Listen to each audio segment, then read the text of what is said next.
Sinimulan ng isa katuparan ng Iran ang kanilang mga banta, kaya't hindi na malabong umabot sa $200 kada bariles ang presyo ng langis.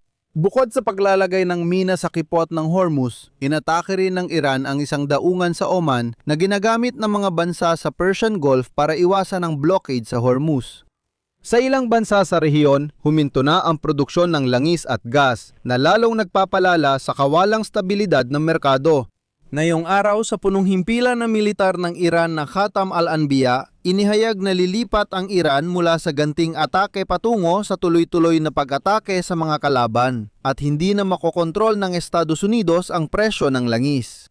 Sa Tehran, inanunsyo nilang palulubugin na nila ang lahat ng barkong dadaan sa kipot ng Hormuz na ibig sabihin ay total blockade. Sa Tehran, inanunsyo nilang maghanda dahil tataas ang presyo ng langis bawat bariles. Bilang tugon, ang mga miyembro ng International Energy Agency na binubuo ng mahigit 30 bansa ay nagkaisa ngayong araw na gamitin ang ikatlong bahagi ng kanilang strategic oil reserves upang maalis ang mga aberya sa merkado ng langis na dulot ng digmaan sa gitnang silangan. Samantala, iniutos ni Donald Trump na wasakin ang mga barkong naglalagay ng mina sa kipot ng Hormuz. Ngunit ang pinakamalagang pangyayari ay ang naganap ngayong araw na pag-atake. Ang pag-atake ng Iran sa Oman na lubos na nagbabago sa sitwasyon na yon. Ako si Alex Pechi, tara't pag-usapan natin ang paksang ito ng sama-sama. Pero bago natin simulan ang episode na ito, hinihiling ko sa inyo na mag-subscribe sa channel, mag-like, mag-iwan ng kahit anong komento, at siguraduhin mag-subscribe din sa aking Telegram channel, Pechi News. Makikita ang link sa video description. Dito kami agad nagpo-post ng bagong balita. Kaya, nagsimula na ang Iran sa tuloy-tuloy na pag-atake sa mga kalaban at hindi na makokontrol ng Estados Unidos ang presyo ng langis. Ngunit ang pahayag na ito ay ginawa ngayon ni Ebrahim Zalfakhari, isang kinatawan ng punong himpilan ng militar ng Iran na Khatam al-Anbiya. Susunod, ibabahagi ko ang kanyang sinabi. Hindi namin papayagan na kahit 1 litro ng langis ay mapunta sa Estados Unidos, Israel at mga kaalyado nila. Anumang barko at tanker na patungo sa kanila ay magiging lehitimong target.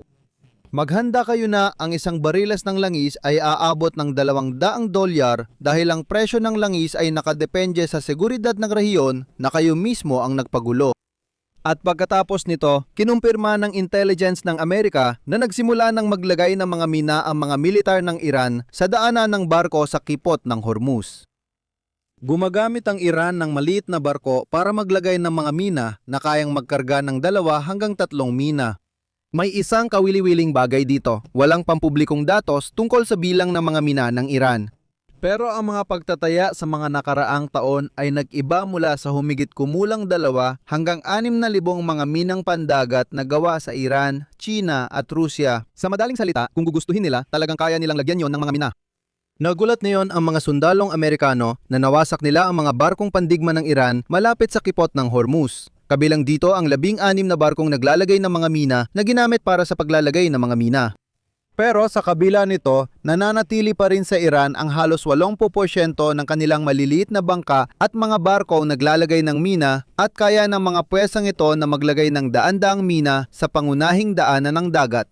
Kaya ng hukbo ng mga tagapagtanggol ng Islamikong Revolusyon na may kontrol sa kipot ng Hormuz at ng hukbong dagat ng Iran na magbukas ng koridor. Mula sa mga nakakalat na barkong naglalagay ng mina, pati na rin sa mga bangkang puno ng pampasabog at mga baterya ng misail sa baybayin. Sa madaling salita, may tunay na kakayahan silang harangin ito. Pero igit pa rito ang ginawa ng Iran.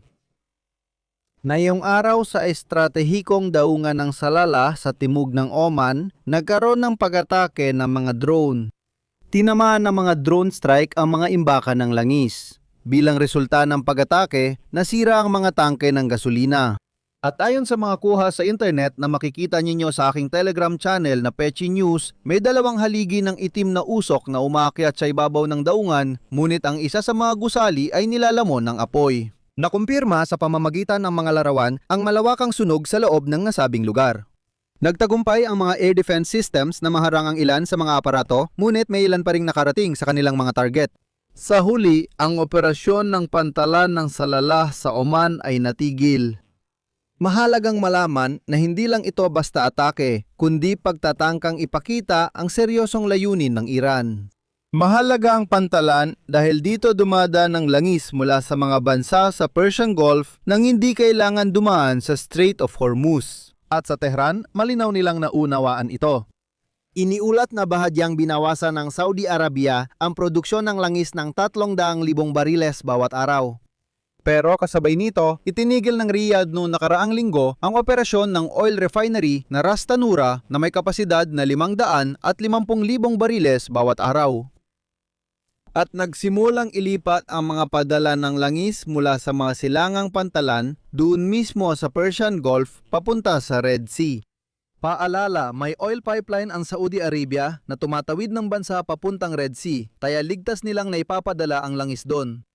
Isinara ng higantang kumpanyang langis ng Abu Dhabi na si ADNOC ang Ruwais Refinery na may kapasidad na siyam na 22,000 bariles kada araw matapos masunog dahil sa pag-atake ng drone. Sinimula ng Kuwait Petroleum Corporation ang pagbawas ng produksyon ng langis, habang ang Iraq ay nagbawas ng 70%. Dagdag pa, may ilang kumpanya sa Iraqi Kurdistan na huminto na sa produksyon ng langis. Noong 2 ng Marso, itinigil ng Qatar ang produksyon sa kanilang mga pasilidad ng LNG. At ang Qatar ay pinagmumula ng humigit kumulang 20% ng pandaigdigang supply ng liquefied natural gas. Noong Lunes, inanunsyo ng Babco Energies ng Bahrain ang force majeure sa Sitra Refinery na may kapasidad na 380,000 bariles kada araw. Samantala, naapektuhan ng pag-atake ng Israel sa Iran ang ilang imbakan ng langis at ang mahalagang isla ng Kharg. Ito ang pangunahing terminal ng pag-export ng langis ng Iran. Ngunit hindi pa tiyak ang lawak ng pinsalang nagawa doon. Sa kabuuan, sa ngayon ay nabawasan ng mga refinery ng langis sa gitnang silangan ang kanilang kapasidad ng pagproseso ng langis ng 2 milyong bariles kada araw.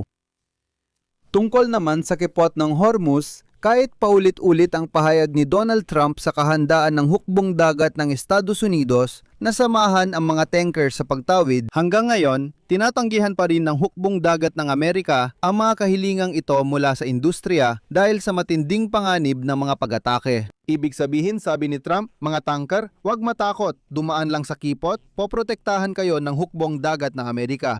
Nang nagsimulang lumapit ang mga tanker na ito sa hukbong dagat ng Amerika, sinabi niya, pakinggan ninyo, mataas ang panganib ng mga pag-atake doon, hindi namin kayo sasamahan. Bilang tugon, nagkaisa ngayon ang mga miyembro ng International Energy Agency na gamitin ang ikatlong bahagi ng kanilang strategic reserve para matugunan ang aberya sa pamilihan ng langis. Paalala, 32 bansa ang kasapi sa organisasyon at magbebenta ng 400 milyong bariles ng langis sa pamilihan. Sa kabuuan, may 1.2 bilyong bariles silang reserbang pag-aari ng Estado at pwedeng kumuha ang gobyerno ng hanggang 600 milyong bariles mula sa inventaryo ng pribadong kumpanya. Sa huli, laging may 1.8 bilyong bariles sa mga reserba. Gusto ko lang banggitin na ito na ang ika-6 na beses na naglabas ng langis mula sa reserba mula nang itatag ang ahensyang ito noong 1974. Ang naunang pinakamalaking pagpapalabas ay 182 milyong bariles noong 2022 matapos ang malawakang pag-atake ng Russia sa Ukraine. Gusto ko ring banggitin ang mga problema sa gas market. Ilang kliyente ng Qatar Energy, kabilang na ang Shell at Total Energies, pati na rin ang iba pang mga kumpanyang may operasyon sa Asia ay nagdeklara ng force majeure sa kanilang mga supply ng Qatari liquefied natural gas sa mga mamimili. Kaya naman sigurado ang mga market player na kahit matapos ang digmaan na yon din, mararamdaman pa rin ang mga epekto nito sa loob ng ilang buwan. Dito ako maglalagay ng tuldok. Isulat ninyo ang inyong mga opinyon at konklusyon sa mga komento sa ilalim ng episode na ito. Mag-subscribe kayo sa channel, pindutin ang notification bell at huwag kalimutang mag-like.